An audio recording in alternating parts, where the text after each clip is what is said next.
Thanks, Jimmy. And the foundation is about growth, but particularly this panel is about growth. And Bill Crystal said earlier today that how many times Jack Kemp had used the phrase human capital. Well, it was a small number compared to the times he talked about growth, which he talked about incessantly, even more than he mentioned democratic capitalism. So growth is obviously what Jack Kemp was about, and that's what this panel's about. And you have in your booklet here full, well, I wouldn't call them biographies, but full introductions of all the panelists, and I'll just mention a couple things about them. On my left here, Deborah Wince-Smith has worked in the Reagan White House and now is president and CEO of the Council on Competitiveness, which sounds like a great endeavor. We're glad you're here. George Gilder, many of you have read his books. I've read Wealth and Poverty and Marriage and Men and many and others, and I just mentioned the ones I understood. But I recommend this. Even if you've read Wealth and Poverty back when it came out, 35 years ago, if there's it's been republished with a new preface by George that is extraordinary. Even Mort Kondracky's read it. Where's Mort? It really is great, and I mean the rest of the book is too. But I mean I bought the book just for that, and it was worth the money. Amity Shlaes, of course, is famous for her great book, The Forgotten Man, about the Depression, and more recently a biography of Calvin Coolidge, which actually created sort of a Coolidge revival, now superseded by the Kemp revival. When the book that Mort and I are doing comes out, will really hit high speed, we're hoping. So anyway, that's the panel. And I'm going to ask each panelist to say, this doesn't have to be an opening statement for sure, but say anything you want about Kemp, about growth, or about anything you'd like to say for a couple minutes. I'll start with you, Amity. How many minutes, sir? A minute or two. That in Washington, that means a few more. Good afternoon. We were hearing from Gary Kasparov today a little bit about the past and examples, and I was thinking about what is growth and why is growth dangerous, and what is it about growth that we don't understand. And my example that I'll open with is the 1920s, because of Calvin Coolidge. There was a lot of trouble in the United States in the 1920s. There was inflation, but the government was not acknowledging it. There was unemployment, there was labor unrest, there was an anti-Wall Street mood, and the governments, including the Wilson administration, and then some Republicans, Harding and Coolidge, took steps. Those steps included cutting the government in half, raising interest rates 300 basis points, which was an effective doubling, and pulling back generally. They had a very good era. They had a short depression, the forgotten depression, and then they had a strong growth. 4% real is what I claim for Coolidge. They had a few recessions, no one noticed them. It was a fabulous decade, and it was a very growthy decade where people focused. They didn't talk about GDP then, but they talked about the market and the numbers. And it illustrated what was good about growth. What was bad about growth, even Coolidge said, he who builds a factory builds a temple. That's very serious. What was bad about growth alone was they forgot that policies had caused growth. They just said growth is there and it's a mood thing, like animal spirits of the market. And therefore, the country, having enjoyed that growth, forgot about the policies and endorsed other policies. And when the Depression came along, maybe there had to be a crash, there had to be a downturn, but it didn't have to be a 10-year anti-growth depression because they didn't actually remember the policies of the 20s as rough and free market as they were. So that's the good and bad about growth. Growth is the answer, but growth is a symptom of policies, a result of policies. Jack Kemp understood this, Barry Goldwater, Ronald Reagan, Jack Kennedy, all those people. The policies give the growth and not the other way around. Growth is a rallying cry politically, and it does reduce trouble. In the 20s, bad things were less bad because of the growth. Farmers were miserable, but they could move into the town and get a car. That was the growth example, and maybe a radio. So what a change. Sometimes what you dreamed of didn't happen, but some other window opened because of growth.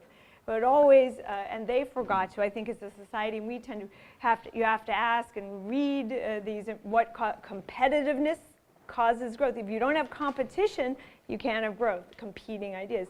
If you have too big a welfare state, well, you don't have the right kind of growth. So it's the policy lesson behind the growth, and I'll stop there. Great. I think that was one, Joanne, you know this, that Jack Kemp's mother, your mother-in-law, one of her sayings was, one door closes, another opens. Right. George? Well, my new book is Knowledge and Power, and Jack Kemp was a man who used his power to increase knowledge. And the theme of knowledge and power is that wealth is knowledge. You can tell that wealth is knowledge because the Neanderthal in his cave had all the material resources that we have today. All the difference between the Stone Age and our era is the growth of knowledge. And how does knowledge grow? It grows through learning. And anyone who studies an economy, and the Boston Consulting Group and Bain and Company, all the consultancies have drilled in on what's called the learning curve. And they've shown that learning curves are absolutely pervasive in capitalism. With every doubling of total volume, accumulated units produced, costs drop between 20 and 30%. This is a radical effect, and it's called the learning curve, and it applies to every kind of industry, every kind of business. And it focuses on it's not just a coincidence that there are learning curves all over capitalism. It's that learning is growth. That's what growth is. It's learning. It's the accumulation of knowledge. And I think Jack Kemp, above all politicians I ever met, grasped these dynamics. He absolutely understood and was deeply committed to propagating the essential knowledge that enables capitalist growth and learning. Deborah? Well, I'll just pick up on my two colleagues by saying growth, growth, growth has really been the history of America since our very inception. And of course, one fact that's very important for us going forward is that we're the only developed country that does have a growing population. The rest of the developed world does have tremendous demographics that are not in their favor. But I thought in just a minute I'd take a little bit of a theme as an archaeologist back to the future, because really if you take the power of ideas, which of course is Jack Kemp's tremendous contribution among others, I want to combine that with two other words that begin with I. In fact, I'm going to use the letter I as a alliterative metaphor for what we're talking about, and that is really to power I with imagination and innovation. I mean, you think of the imagination that got people to discover the new world, the innovation that took them to get here, and then, of course, the ideas of what to do once they got here as a real parable as well. And, you know, our future growth depends on, again, this linkage of ideas, innovation, and the imagination and an idea. So I thought, you know, just for fun, I'd take I to the third power and say that our growth really depends and is at the intersection of imagination, insight, inspiration, invention, and impact. And just think of the very inception of America. And, you know, when we actually were founded by our fathers, we decided that the idea that led to our inclusive revolution really came from not having good policies that stifled growth. I mean, the British were taxing us to death. We all know this history. But that's an example of policy undercutting, you know, the ability to create our own indigenous industries here.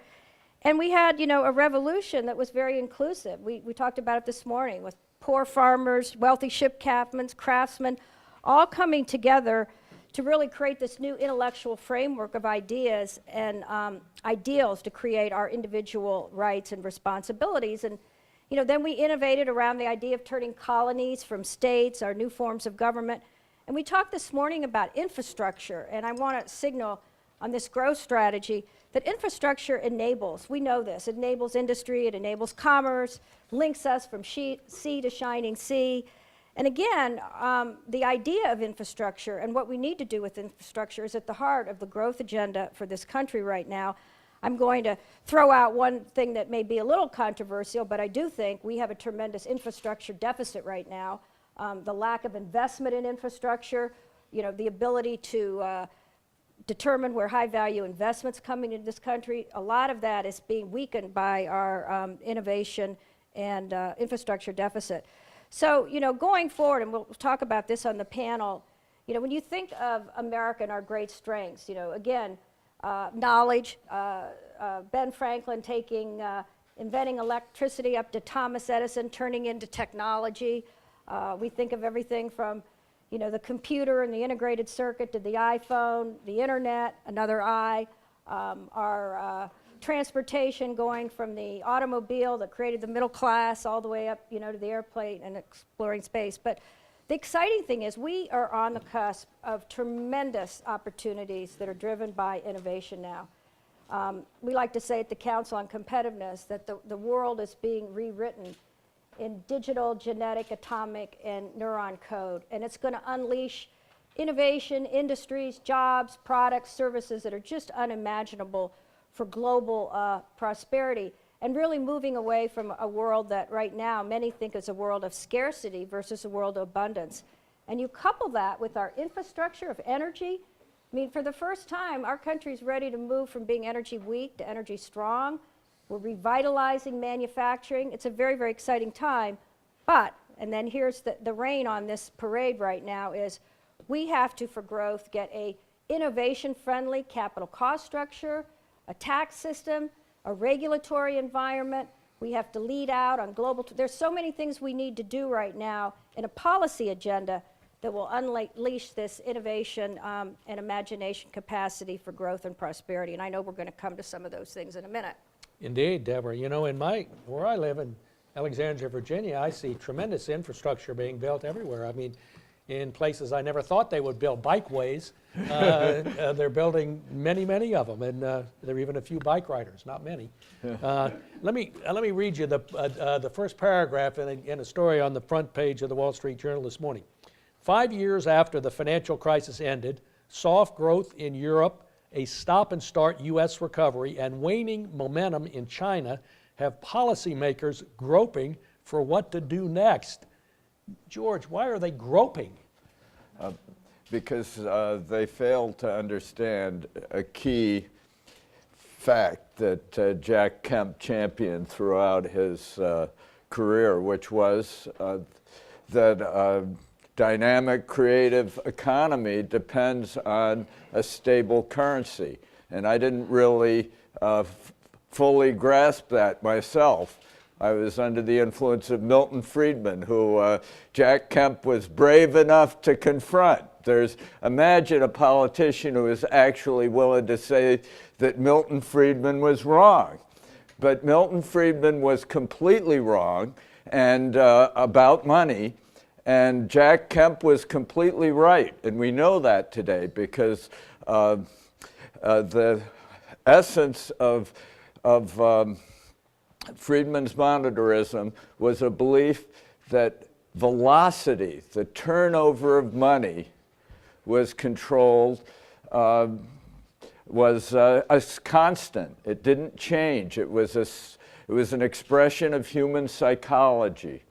And the last decades have conclusively demonstrated that the velocity of money is tremendously volatile. It rises and falls massively. What does this mean? This means that central banks don't control money. You do. The people control money because it's people who decide how often they're going to turn it over. And so the one of the problems of the economy today is that Milton Friedman won. And as a result, we have wildly gyrating currencies all around the world. And when the currency, which is kind of a carrier for economic activity, becomes volatile, the horizons of the economy shrink. And economic activity focuses on short-term trading. And we now have almost a parity of short-term trading in multi-megahertz computer trading, which is a ludicrous parody of capitalism, which is based on knowledge, not on manipulating markets through fast trading faster than humans can research and actually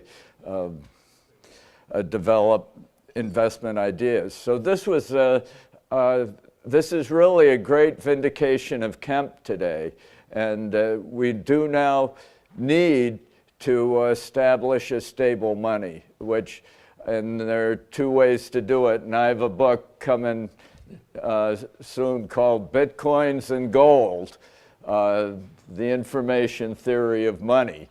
And we'll see, Bitcoins may transform money on the internet, and gold is the perpetual, eternal money that can lend stability to economies around the world. Either of you all want to add? I'd love to add something Yeah. to that, which sounds unrelated, but I hope to show why it isn't unrelated to what George is saying about growth. One of the problems we have with growth is the number we use for growth. When you go on television, what is growth? It's GDP, right? Well, example of how that's problematic. If you have a very low GDP and it grows a lot relative to itself, but doesn't take you back to where you were another year, well, GDP is up 9%. Yeah. Oh, that's a snapshot like a stock. Oh, the economy's recovering. But what if the economy doesn't get back to the level flat of GDP, the number where it was before the crash? Then that 9% is fun, and we're glad we're getting better, but it's off a tiny base. And that essential fallacy, which markets further, because in stocks we always look at year over year, is a problem. If GDP is up 9%, but we're not back to where we were before, we're not recovered yet. We're just feeling good. People play with GDP in that way. And the second way in which GDP is a vulnerable item is it counts government activity pretty strongly. So if the government builds a good bridge, the way we were just describing, that's nice GDP, right? But what if the government builds a bridge to nowhere? That can be quantified as GDP growth as well. It tends to favor government, and government is not very good at innovating. That's one reason we're slow now. That's why the Wall Street Journal is bemoaning all that. So what George is saying and what I am saying, what they have in common, is they both involve government authority. What does the government do? It messes, the people might affect velocity, but the velocity is also a result of government policy, monetarist policy, at the central banks, right? Right? I mean, no, I'm Okay. saying that velocity is determined in the economy itself. It's determined by the growth of knowledge and opportunity. Well, well, let's drop velocity and just say what central banks do still matters, and not in a productive way. And they are parts of government, and certainly in China we see this, where they don't tell the truth about growth. China, right?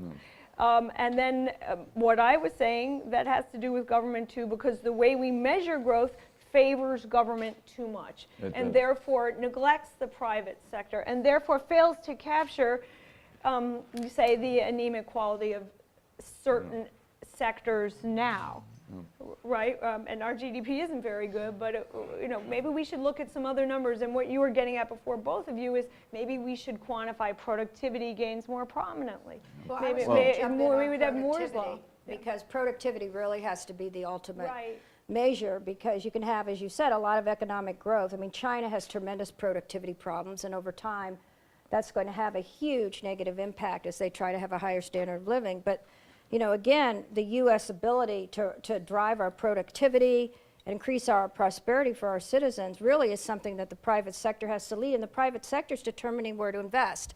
So why is it that we have right now U.S. companies, this is an interesting factoid, U.S. companies produce outside of the United States more than 3 times the value of all U.S. exports. So that tells you right there that where they're investing, where they're producing their wealth, 3 times more of that is outside in this growing, you know, dynamic global economy.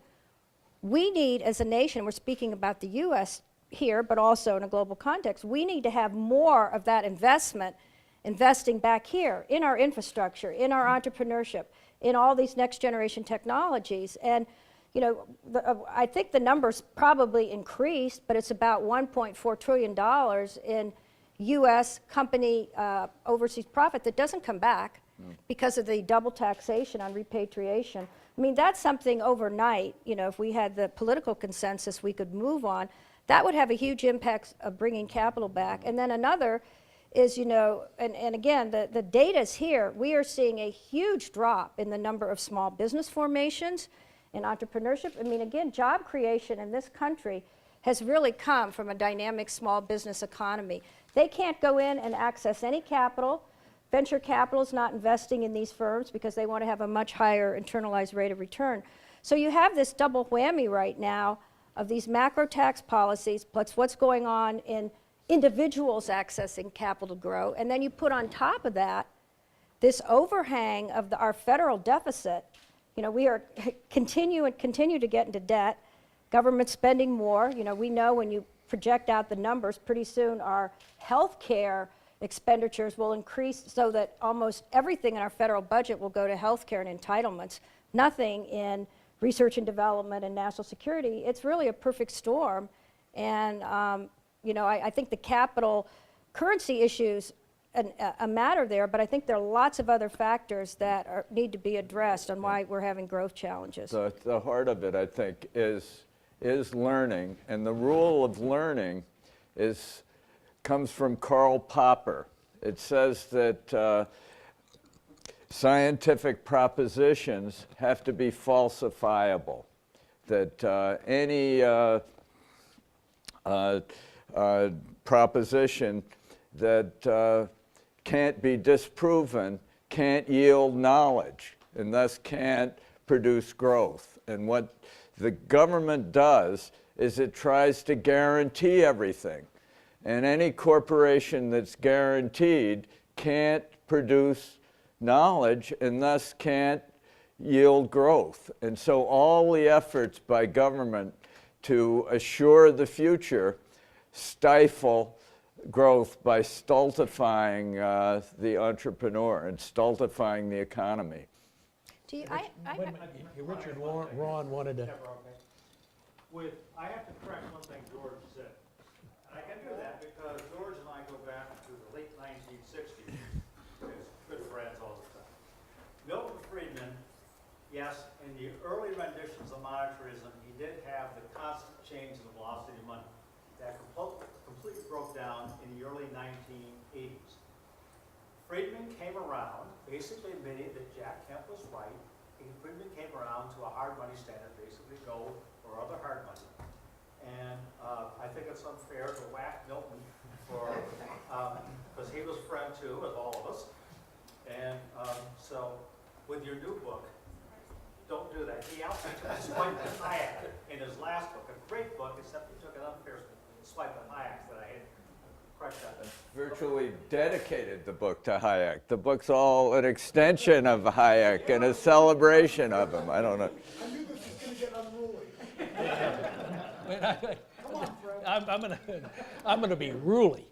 I'm going to ask one more question, and others can intervene and ask questions, or like Richard Ron, just intervene. And my question is this: it seems to me that the idea of economic growth has lost its allure. I mean, look at the Obama years. You've had terrible growth, 2% at best, and yet he's reelected easily. They're not stories about how terrible, at least I don't see many, about how horrible the growth rate is and all the repercussions of that with huge millions of people dropping out of the economy and so on, and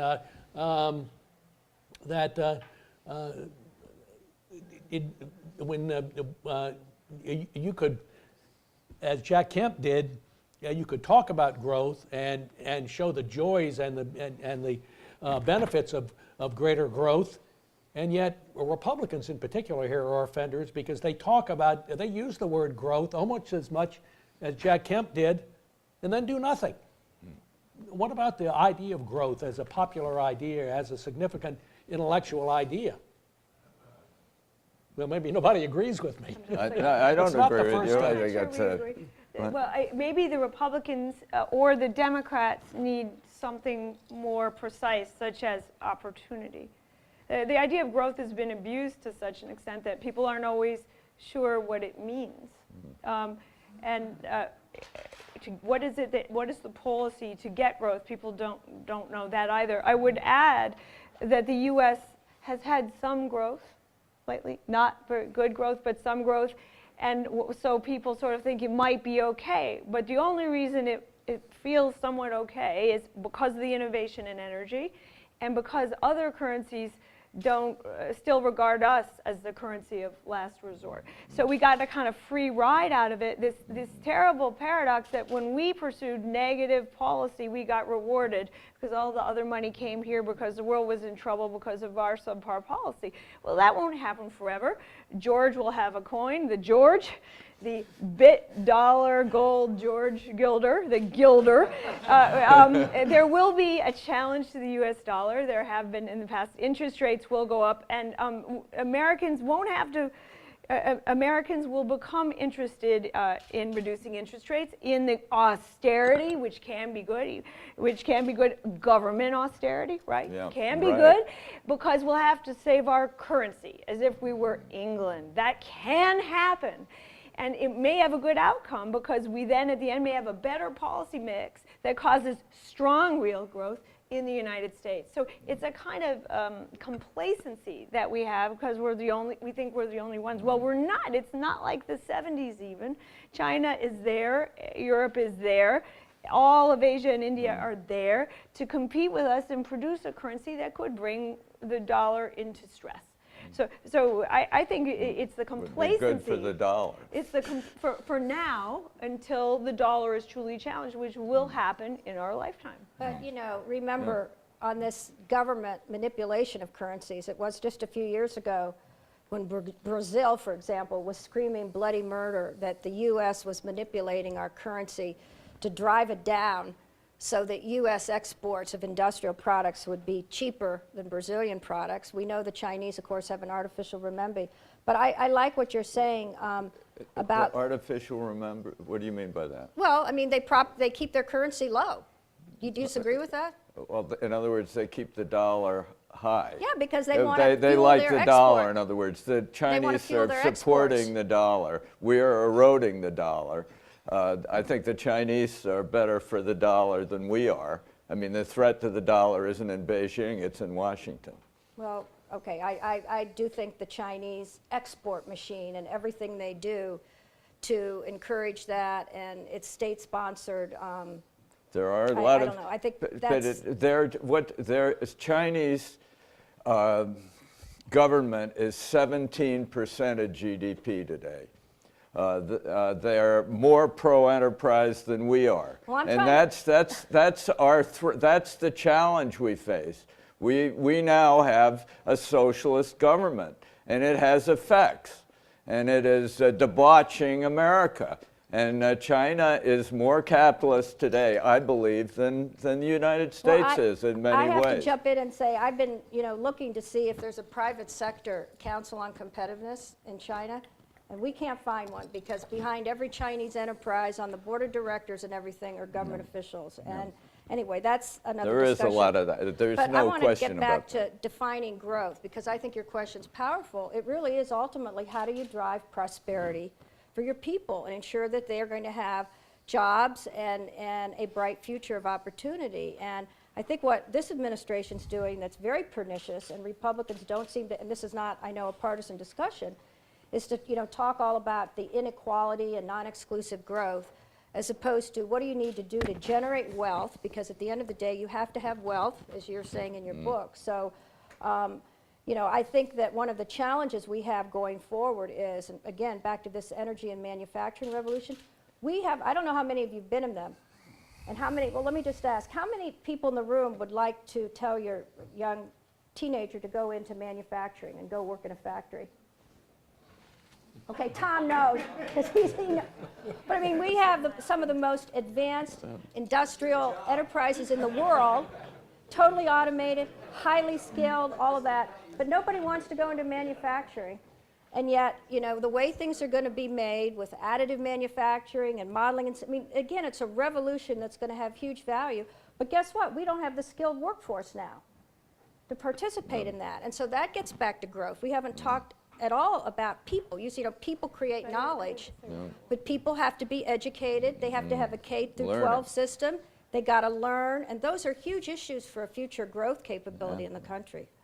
Could I just add one final footnote? Of course. Okay, so thank you. The final footnote I would add is look at the world from the point of view of an 18-year-old and ask, what does the 18-year-old see? And are we saying to the 18-year-old, where can you cynically get a job that's created by someone else that might be at a company that might produce something not very good or something, but get a job. Where can you get in, and which credential can you acquire, and how can you so structure your college application, your job application, or your tax form to max out, and are you clever enough to do that, right? Are we doing that, or are we saying, what is your idea, and here are the ways we can help you with your individual idea, and do you really feel at 18 or 22 that your future is set by you?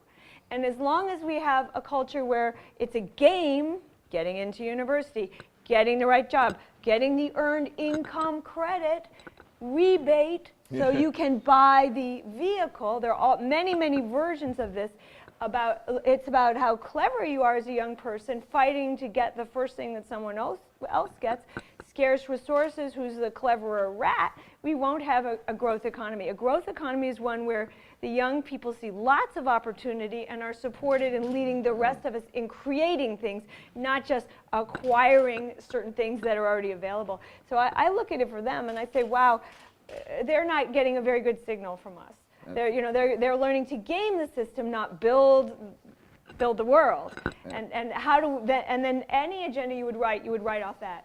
What does it look like from the point of view of an 18-year-old? And I know Kemp understood that. And one of the things it looks like is they're part of this terrible circle game where the higher education steadily increases tuitions and the government expands its educational grants, leaving young people holding the bag. They all come out of college with large debts that cripple their entrepreneurial spirit at the beginning. And it's, I actually believe that this was a fraud that was really imposed by the higher education system that managed to get the kids to bear the burden of increasing professorial salaries for corrupting and indoctrinating a generation in some green religion. 80% of Harvard students voted to withdraw all investments from fossil fuels. Nearly 80% voted to withdraw all investments from Israel. These are the two great foundations of the American economy, believe it or not. I wrote a book called The Israel Test. It's amazing what proportion of our technologies originate in Israel.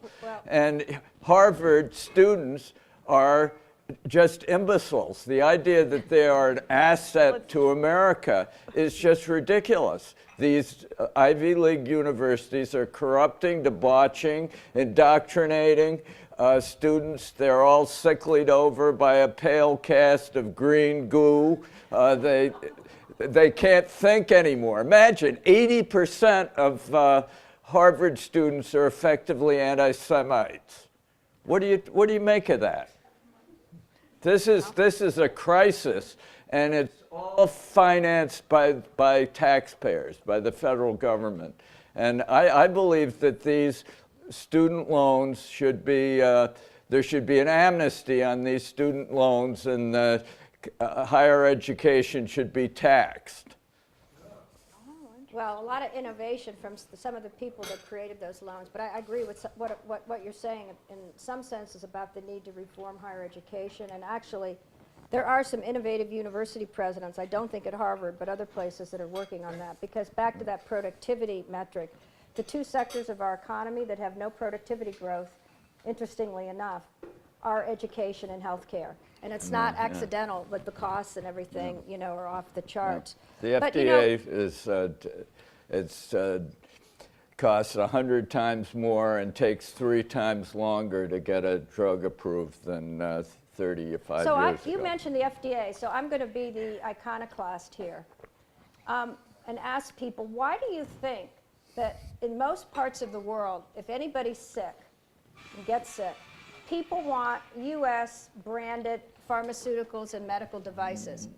You know, if wherever you are, you're sick and you go to the drugstore, you try to find a U.S. product and you hope it is one as opposed to a counterfeit. Because we have set the highest standard in the world for the safety and efficacy of medicines. And we have an extremely competitive pharmaceutical medical device industry, being strangled here a little bit by domestic policies, but in terms of what's happening globally, you know, we lead the world still in the innovation in that space. You know, with genomics, we did the human genome, all of that. And the pharmaceutical industry invests huge amounts in R&D. You know, they're the highest sector. I think it's about 3% of their profit goes back into R&D. Virtually none in the financial services goes into R&D. But here's the question I want to ask my colleagues. You know, the U.S. used to be public and mainly private sector, but still some public investment in basic research. Jack Kemp was a huge supporter of our basic research agenda. We used to be the largest producer in the world of research and development. Now we're number 3rd. That's not necessarily bad because the rest of the world is investing. But you know, we're seeing as a percentage of GDP that decline and decline. The Koreans now are going to, the base is lower. They're planning to invest, and they've already got the strategy, 6% of GDP on research and development. We're about 2.6%, half government and a little more private sector. And I mentioned, you know, this innovation deficit and learning and knowledge. If we don't invest in the frontier areas of the future, nanotech, you know, advanced materials, I mean, talk about energy. I've seen some of these additive materials now that have energetic properties built into them. It's unbelievable. And that work is being done at our national labs and our universities, that really advanced work. I think that's something we have to keep investing in as a nation to have growth. Yeah, George, do you believe in that government investment in research and development? Because your new book talks about, that's what I thought, talks about individual innovators coming out of nowhere and causing, among other things, economic growth. Yeah. Well, right now, the government is corrupting a whole generation of scientists. It's corrupting a whole generation of venture capitalists, and it's a negative force. Nanotech, I'm invested in nanotech companies. The U.S. government has just ruled that carbon nanotubes, the greatest breakthrough in nanotech, is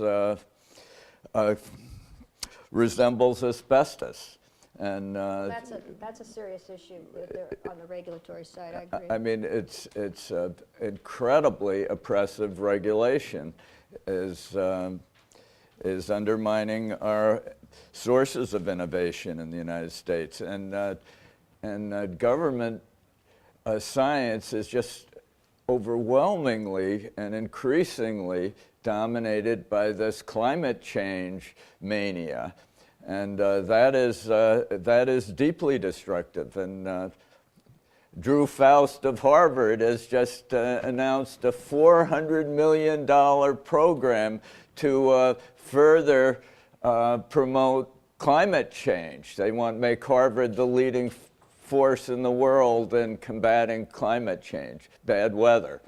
And it's just, we have to retrieve the culture. It's just, that's why I'm at the Discovery Institute, and we focus, as Kemp did too, on the culture as well as on simply the economy. Yeah, Tom? Just a little follow-up to this government investment. Gary Kasparov making a fairly strong suggestion that we revive our space program. Talked about the benefits deriving from race to the moon. I would say probably also in the 1980s, the defense expenditures had spillover effects. Would you support government investments in space? Well, sure. That actually has a positive effect. It's a national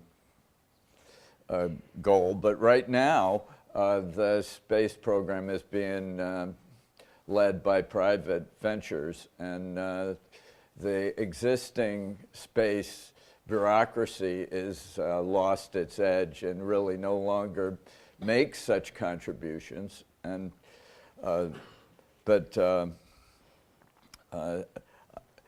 I'm not. I believe that there are things government can do. Certainly, and the tragedy today is government is failing to do the things it should do and can do. Galvanic policies like putting a man on the moon and defending the country, the current government has abandoned, and instead it's trying to guarantee every student loan and every beachfront property, and they're trying to eliminate risk in the economy, and the result is they prohibit learning and thus prohibit growth.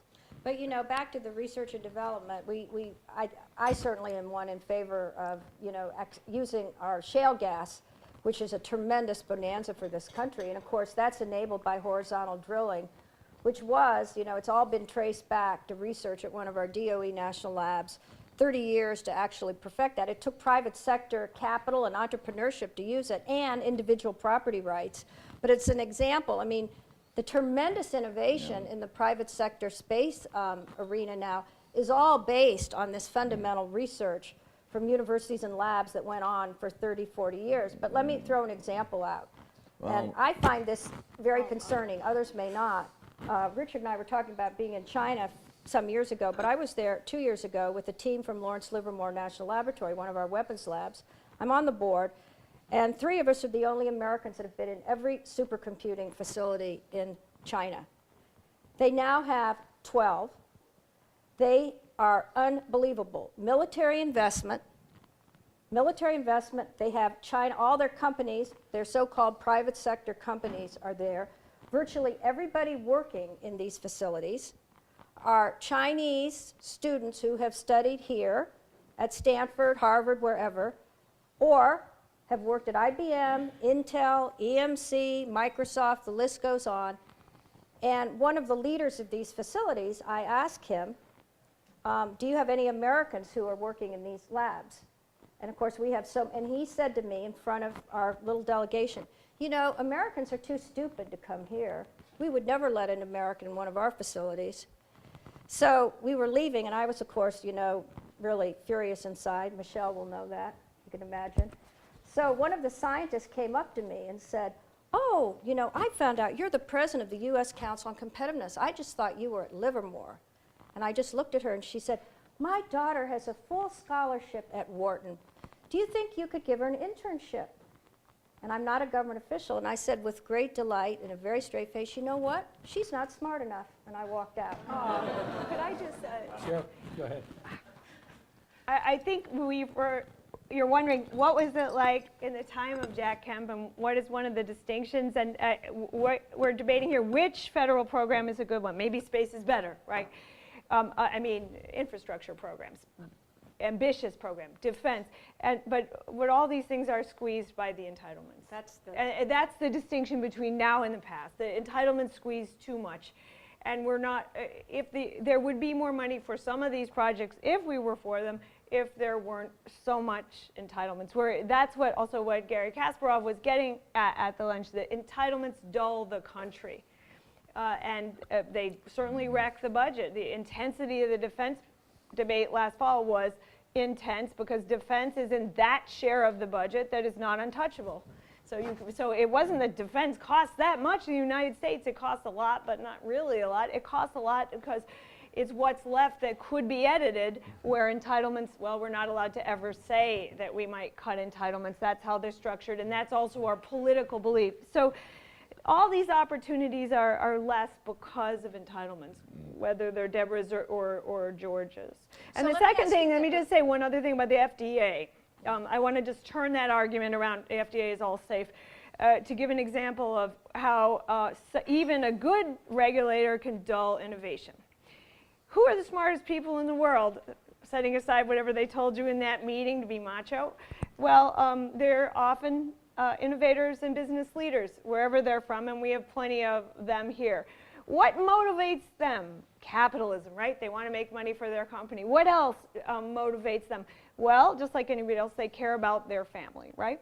Or whatever, their deep passion, right? What happens when the child of a super successful venture capital innovator or something like that gets a weird form of cancer? What does he want to do? He wants to save the child. He wants to dump millions, maybe billions, into whatever medicine or innovation, medical innovation might save his wife, his child. And we've seen that over and over again, this private science thing.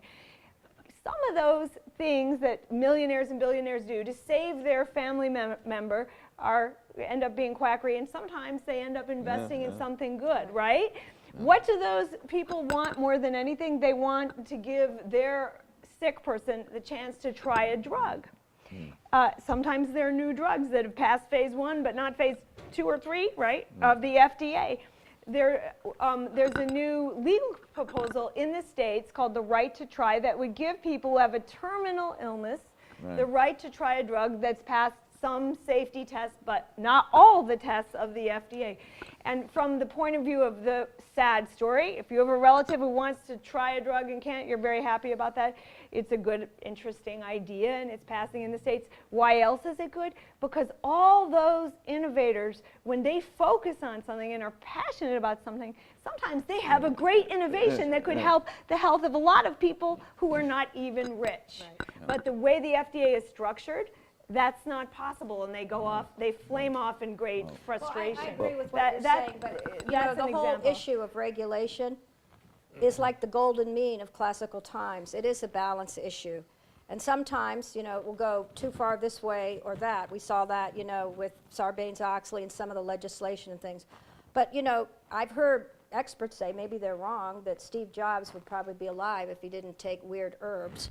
But I want to get back to something that's very important you said on entitlements.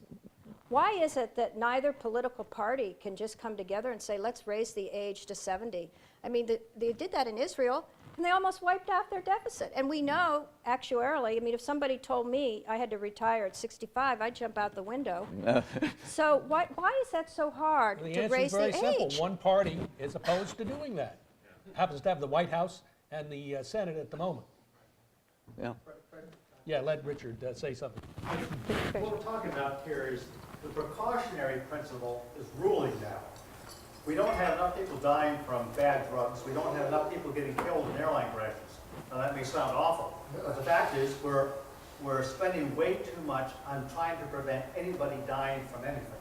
And you can't have innovation. The Columbus across, somebody mentioned earlier, of course Columbus wouldn't have gotten on the boat if the current regulatory agencies were around. Financial regulation. Deborah, you mentioned there wasn't much on innovation in financial regulation.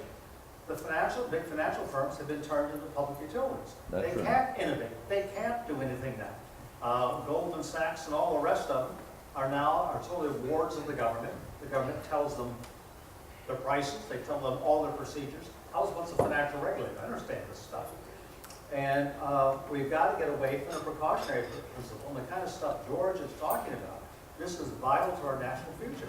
What's happened? Deborah, you mentioned about all the corporate expansion around the world. We've got $2 trillion in U.S. profits in American corporations sitting abroad because they can't bring it in because of our corporate tax, and now many of them are fleeing, as you read in newspapers, elsewhere. And that's going to accelerate rapidly over this year because the Obama administration starts talking about penalties for leaving. Okay, you hear that, you're going to leave quicker. And it's this kind of stuff. But Jack was a risk taker. And he always talked about, taking risk.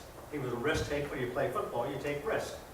And he was a risk taker in terms of policy we've talked about. He was able to go out there and go against the conventional wisdom. He took enormous personal, intellectual risk to further the ball down the field.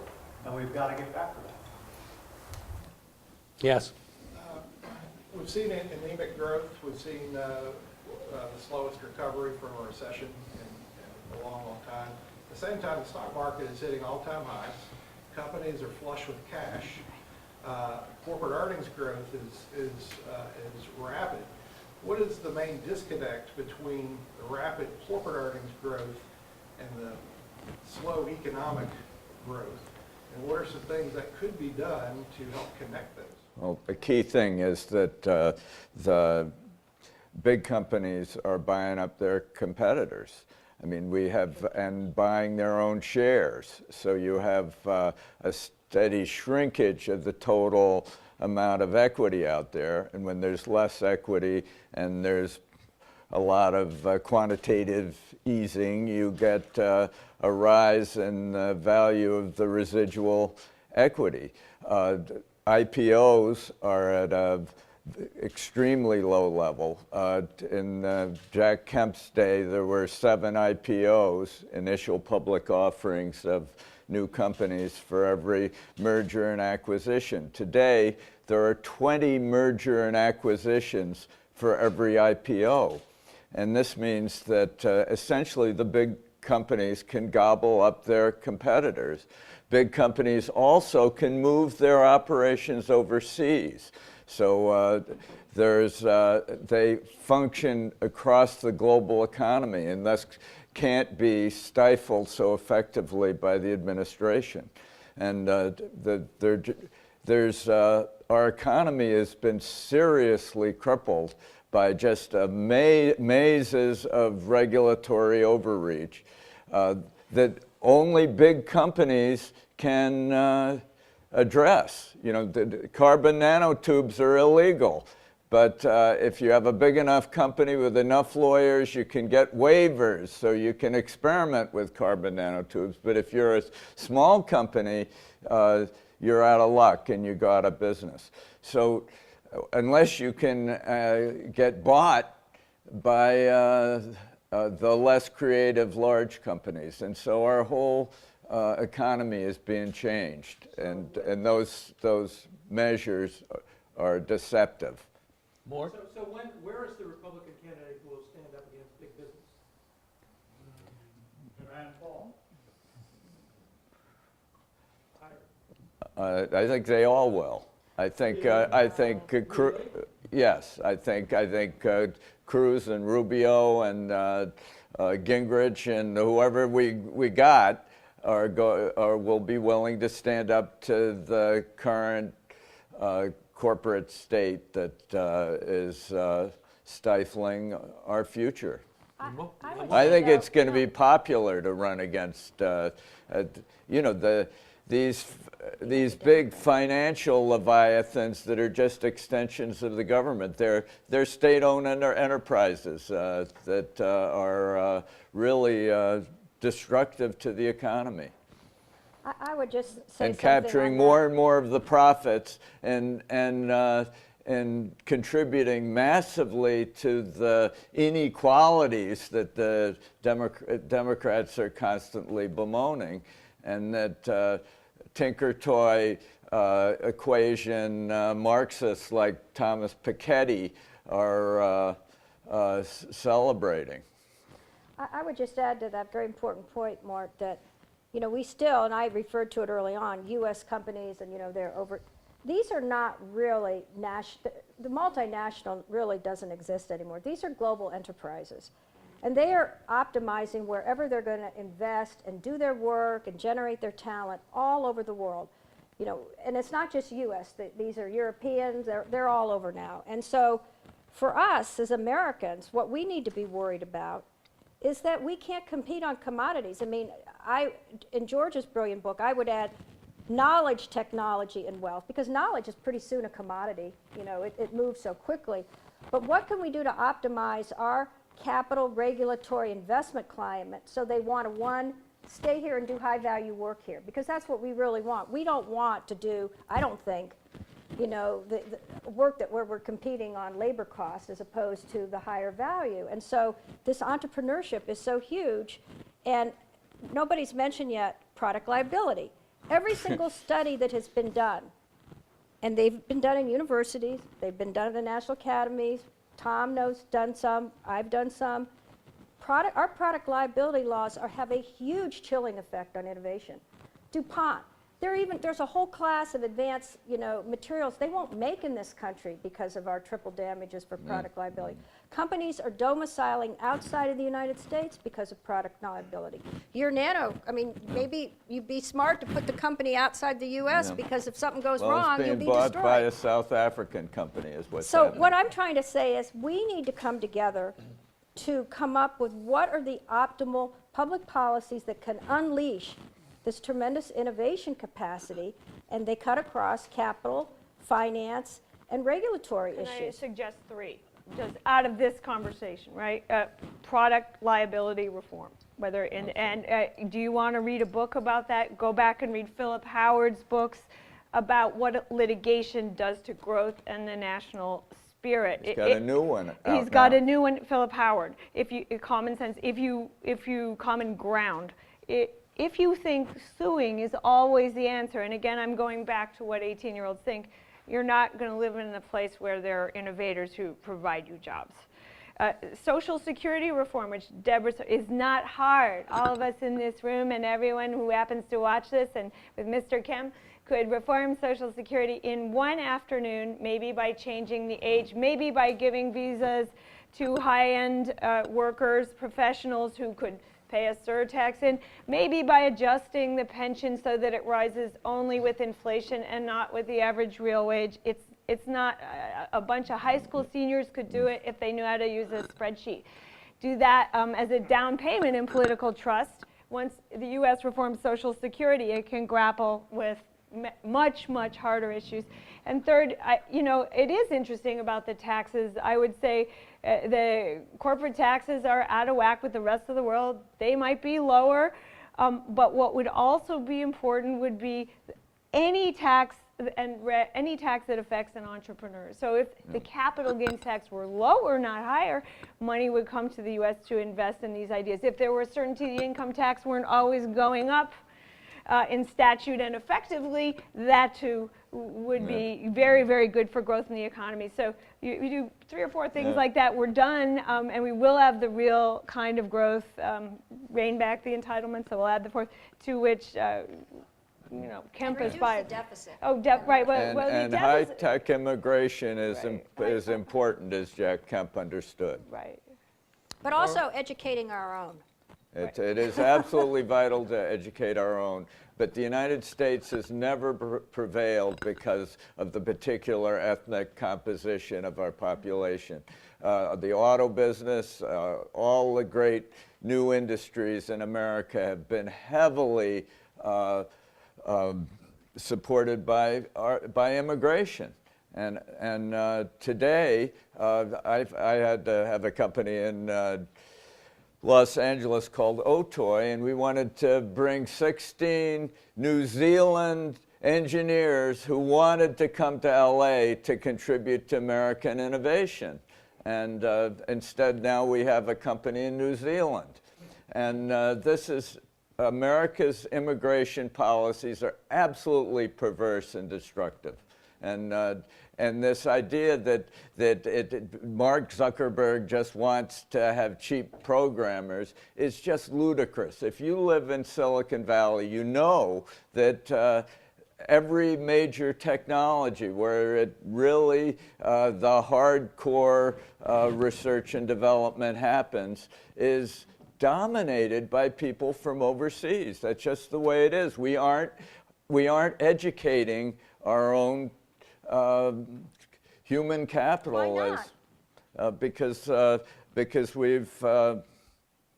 we've got just a terrible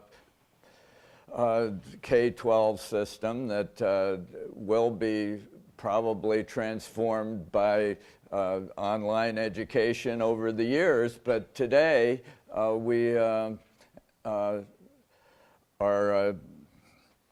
we're indoctrinating our kids rather than educating them. One more question. There must be one more question. Tom, go ahead. Picking up again on this theme of education, we've heard that the higher education system is bankrupting our students. It's not teaching them the right skills that are needed in this economy, and it's indoctrinating them. And we all know the reason for this is because the institutions of higher education and most of the culture have been colonized by the progressive left, basically.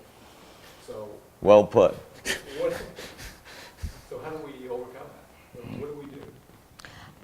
I don't think that the higher education in the science, the STEM disciplines has been, quote, colonized. I think that's more in the arts and humanities, social So sciences. great, we're like the Soviet Union where you're so afraid of the politicians you study chess or physics because there's only one answer, you win if you get it right. So it's a very, it's a very sad situation.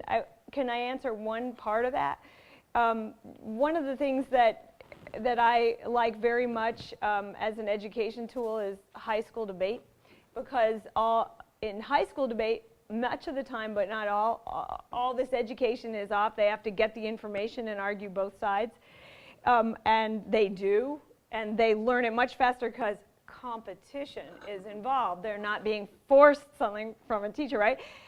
There are many, many ways in which people get around a problem of a stultifying class or a monologue, a mono lesson that has only one point of view. And human nature resists indoctrination. Kids don't like it.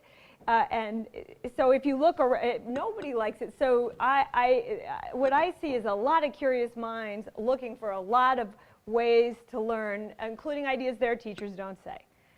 And so I'm seeing less darkness than you see, because they get it pretty fast. The internet and the online education and the faith or whatever, and the travel that they do relative to what people did 50 years ago does a lot of offsetting. So it's not as though our country is all stultified and asleep entirely. It's just a shame that the education is so monotone. But if we have K through 12 teachers that are teaching science that should be teaching gym, I mean, we have to deal with that whole teacher union issue, which is stagnating our schools. But we have a huge deficit in Americans going in to math, science, and engineering. And if they don't go in undergraduate, they're not going to go into graduate. Almost now 70% of all graduate engineering students in this country are not American. I agree about the immigration policy, Council on Competitiveness. 10 years ago, we said staple a green card to every, Right. STEM major. But the fact of it is, we have to train our own citizens to participate in an economy that's going to be highly quantitative. It's driven by all these technologies and the demographics. The demographics are huge. And if these people do not have jobs and can contribute to the economy you're talking about, they'll be on welfare and they won't be paying taxes, and over time we'll see a huge decline of our prosperity, and I think our democracy will be affected by that. I think so. Well, that ends this panel.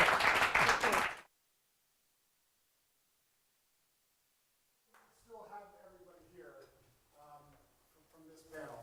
I want to thank Amity, who on real short notice stepped in for Larry Kudlow. Amity, thank you. Well, that was a step up. Kudlow just gave up his show. Why doesn't Amity take over? So Amity, I apologize for not thinking of it sooner. But Amity invited me last year to go judge some debates that she was putting on. At the Coolidge Foundation. At the Coolidge Foundation. I'd never been to, what's the name of that town? Plymouth The Notch. birthplace of the president. Plymouth Coolidge is Lincoln's Cottage. And, The so birthplace of the president who saved that was, and caught Jackson. that's where I met Amity, and she is right. It was great to see these young minds thinking about both sides. And then George, thank you for coming, flying across the country after speaking yesterday in California. His plane was delayed 5 hours. Fred, of course, thank you, and Deborah. But I just wanted to acknowledge these Thank two you. special contributions. George's book on knowledge and power is brilliant. I love his chapter on entropy economics. And you can think about that. Hopefully it will cause you to go get the book. It's one of the many great chapters. Forgotten Man And cartoon. Forgotten Man, the cartoon version. Amity just put out, she's speaking about this. She's speaking about it at a homeschooling conference right down here in Maryland, and she stepped out of that to come be with us, and she's going to go back. And Deborah, I have a book I have to recommend. pitch it, yeah. So I'm getting it for you as a gift. Everybody needs to get this book called The Parthenon Enigma, if you have not heard about it. What is it? Parthenon Enigma by Professor Joan Connolly. All the academics are up in arms against her. She's at NYU. She's a famous archaeologist. It's a whole reinterpretation of the Parthenon and the Panathenaic frieze to basically document through archaeology, literature, scholarship, that it's a symbol of the sacrifice of Athenian democracy. And she links it into our future and how today in democracies people are not willing to make the sacrifices to preserve this. It's a brilliant book, and it's very much at the theme of what I think this Ideas Forum is about. So, Parthenon Enigma. And the last thing that I'm going to close with is that at the Kemp Foundation, we believe that this type of conversation is critical. It's critical to the health of the country. It's important for our own education. But I have to say, on the topic of growth, we believe that in 2017, when there's a new president and there may be a change in either body of Congress, we want to help push real tax reform. You can't get away from the reality that if we reform our tax code, it is going to unleash opportunity, knowledge, and growth. We need to incentivize people properly, and we are talking as often as we can about something called the fair and simple tax. And John Mueller, who wrote a book called Redeeming Economics, Recovering the Missing Element. Is that the full title, John? Yes. Recovering the Missing Element is an important work, and John is the author of The Fair and Simple Tax. Dad always loved to say that if we could only fill out our tax return on a postcard, things would be a lot better. Well, in the Fair and Simple Tax, many people won't even have to file a tax return. Taxes will be paid at the corporate level, and there are other details that I won't get into. But I couldn't let the growth panel without talking about something that my dad cared about deeply, and I think is at the center of economic reform and tax reform. So thank you all. Fred, thank you.